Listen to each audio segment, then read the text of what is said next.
On October 1st, 2015, the quiet town of Roseburg, Oregon seemed like any other in early autumn. Students of Umpqua Community College were settling into their daily routines, attending classes, dreaming about their futures. Among them was a young man named Chris Harper-Mercer, 26 years old, a figure marked by both intellectual brilliance and deep personal struggles.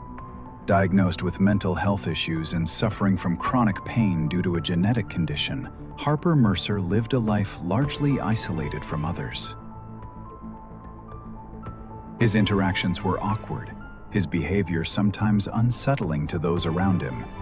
Yet few anticipated the dark path he was on. In the weeks leading up to the tragedy, Harper-Mercer became obsessed with violence and death, collecting firearms and ammunition with a chilling intent. Friends described him as withdrawn and troubled, a man who often felt alienated and misunderstood.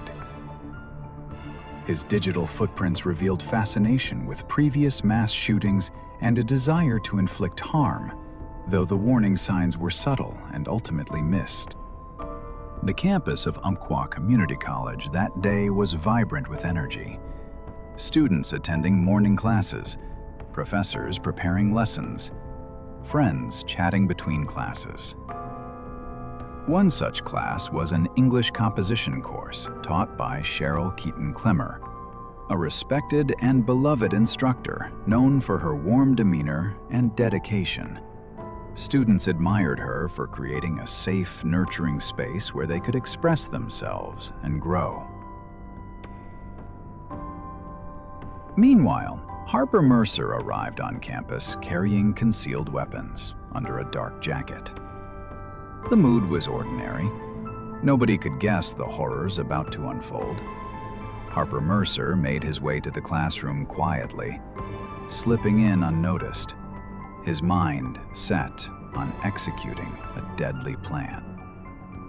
Without warning, Harper-Mercer opened fire inside the classroom. The room erupted into chaos.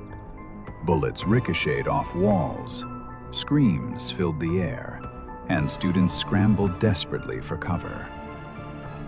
Professor Keaton-Clemmer, despite the terror and danger, acted heroically, attempting to shield her students and calm them, even as she was fatally shot.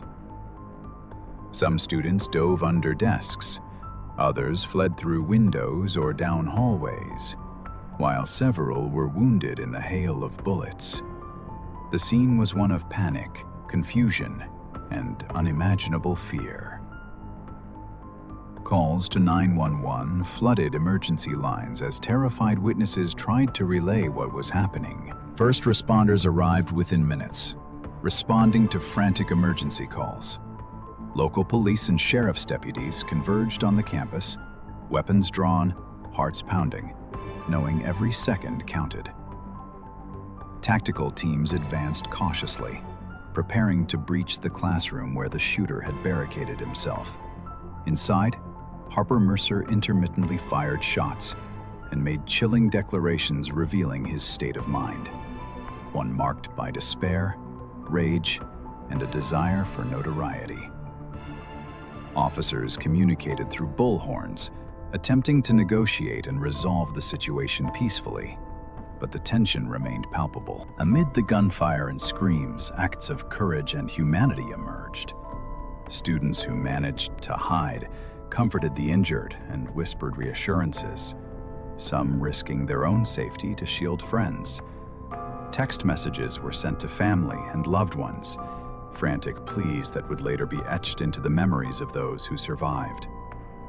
One survivor recalled the moment the shot started, the sudden confusion, the cold realization that their lives were in danger, and the desperate hope to survive.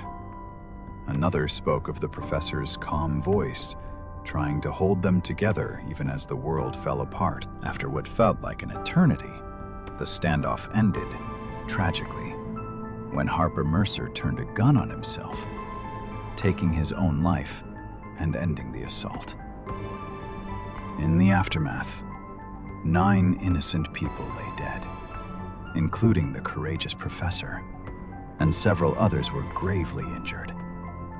The campus and community were left reeling, the devastating impact rippling through families, friends, and neighbors. In the days and weeks that followed, investigators pieced together Harper-Mercer's background, uncovering a history of untreated mental illness, physical ailments, social isolation, and violent obsessions. Questions were raised about how someone so troubled was able to obtain multiple firearms and carry out such an attack undetected. Media coverage painted a somber picture. Portraits of victims, stories of survivors, and debates about gun control, mental health care, and societal responsibilities.